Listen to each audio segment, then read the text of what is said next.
Bonjour à tous et bienvenue dans ce 28e tutoriel pour la réalisation de ce réseau à chaud voie normale dans cette petite pièce de 9 mètres carrés. Aujourd'hui, nous allons mettre en forme cette partie dont je vous avais parlé d'ailleurs lors du dernier Facebook Live. Il s'agit de la réalisation du relief positif autour de la coopérative céréalière. Alors on va utiliser du polystyrène extrudé, on va utiliser également de la bande plâtrée, du gesso, de la colle, tout ce qui va bien pour réaliser ce relief positif. Vous êtes prêts? Allez, c'est parti pour un nouveau tutoriel. Soyez les bienvenus sur la chaîne Le Train de Jeu.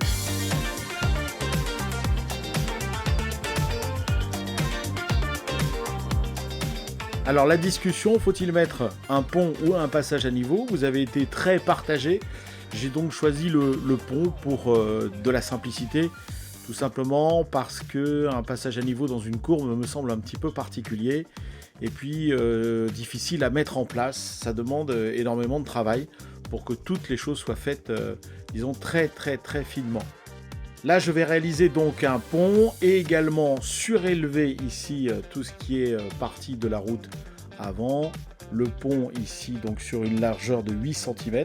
Va permettre de passer à l'autre partie et également toute la partie arrière ici sera surélevée, ce qui nous permettra d'avoir une meilleure correspondance avec le fond de décor et puis ça va nous donner surtout du relief. La coopérative se trouvera en léger contrebas. Le pont ici ira en descendant, voilà, ce qui nous permettra tout de même de voir la voie derrière. Je vous montre la situation avec une vue un petit peu plus plongeante.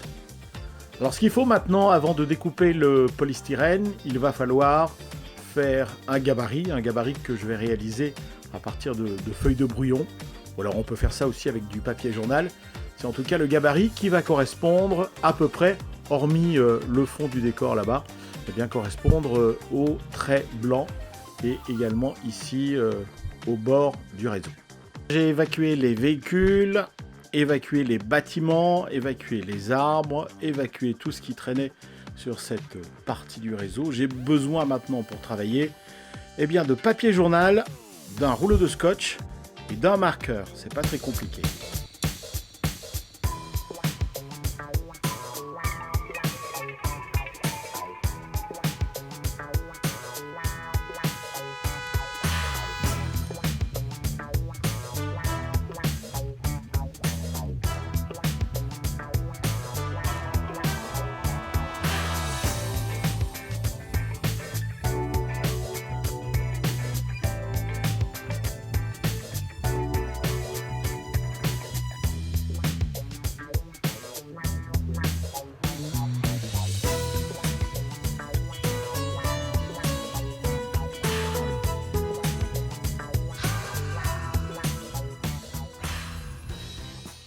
En soulevant le papier journal, en tâtonnant, je suis arrivé à faire un gabarit de la surface qui devrait être couverte par le polystyrène extrudé. Parce que pour faire évidemment le relief positif, on va utiliser un matériau qui ne pèse pas lourd.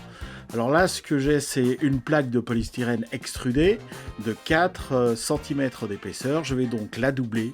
Et à partir de là, on pourra couper donc le polystyrène extrudé.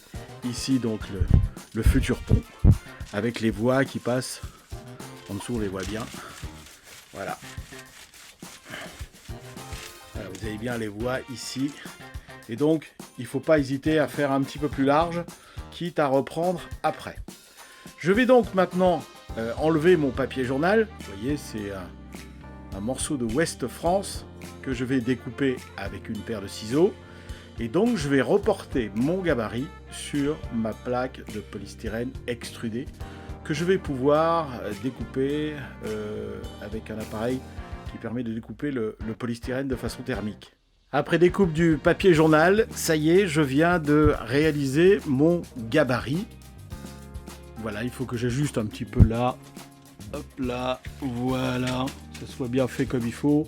J'ai rajouté un petit peu aussi au fond là-bas. Ce gabarit, je vais le conserver précieusement et je vais maintenant aller le reporter sur ma plaque de polystyrène extrudé. Je dis bien extrudé, pas de polystyrène, expansé, celui avec les petites billes. Sinon, vous n'allez pas vous en sortir. Je viens d'appliquer le gabarit sur la plaque de polystyrène extrudé. Alors, vous voyez, donc le gabarit est un peu plus grand. C'est pas grave, on va faire ça en plusieurs morceaux. Et j'ai besoin de le faire en 2 exemplaires que je vais superposer. Donc, la partie qui se trouve là, on va venir la découper ensuite ici.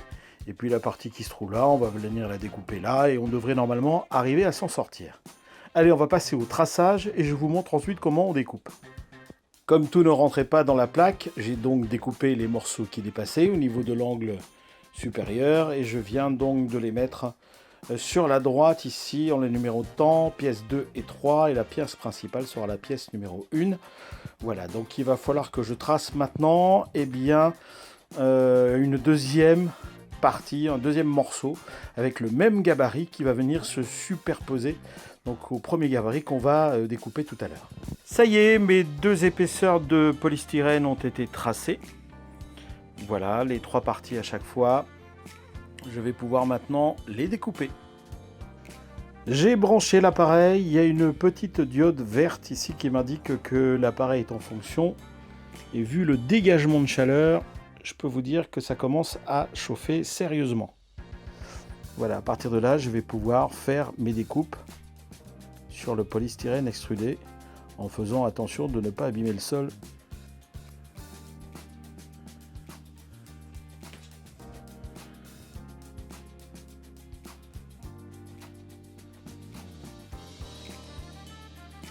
J'utilise la petite aiguille sur la profondeur du polystyrène qui est de 40 mm et je vais donc maintenant découper tout doucement comme ça mes différentes parties.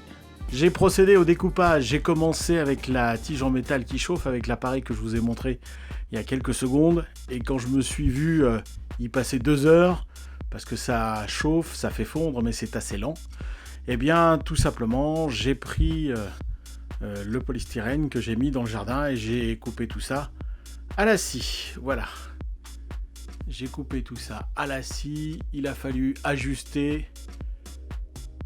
Et par contre, on va se servir maintenant de l'appareil qui chauffe pour faire les finitions et découper les bordures de ce relief positif. Alors, ce qui va se passer maintenant, c'est qu'on va mettre de la colle sur tout ça. On va mettre tout ça sous presse. Alors, je vais essayer de ne pas faire d'ombre, voilà. On va mettre tout ça sous presse.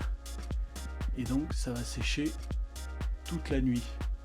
Mes 2 épaisseurs de polystyrène extrudé sont posées, elles sont collées entre elles, j'ai mis carrément la caisse à outils, comme ça c'est sûr que ça compresse, une boîte avec des plombs de pêche que j'utilise pour faire le poids des wagons, et puis également des pots de peinture, des pots de ballast de chez ABE.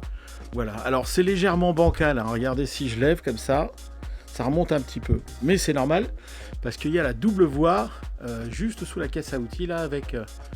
le ballast, l'épaisseur des rails, donc c'est vrai qu'après quand il y aura le pont qui aura été creusé, tout ça ira parfaitement.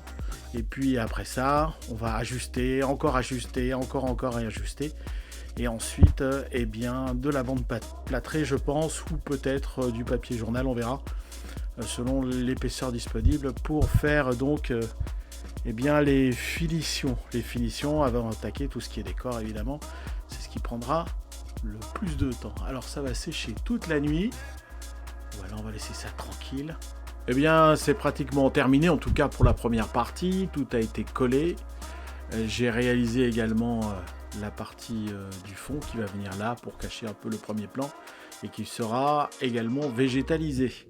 Là, on va poser maintenant tout ce qui est surface de route, finir de poncer comme il faut. Là, j'ai passé un peu de gesso à des endroits et également mis de la bande plâtrée.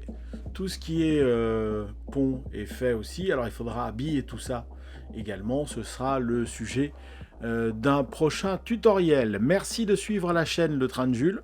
Vous vous abonnez, vous likez, vous commentez comme d'habitude. Et puis, à très très bientôt.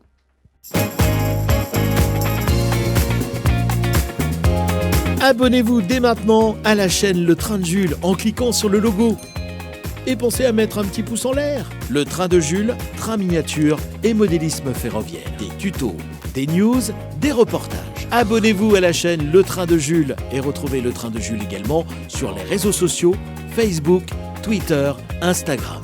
À très vite sur la chaîne Le Train de Jules.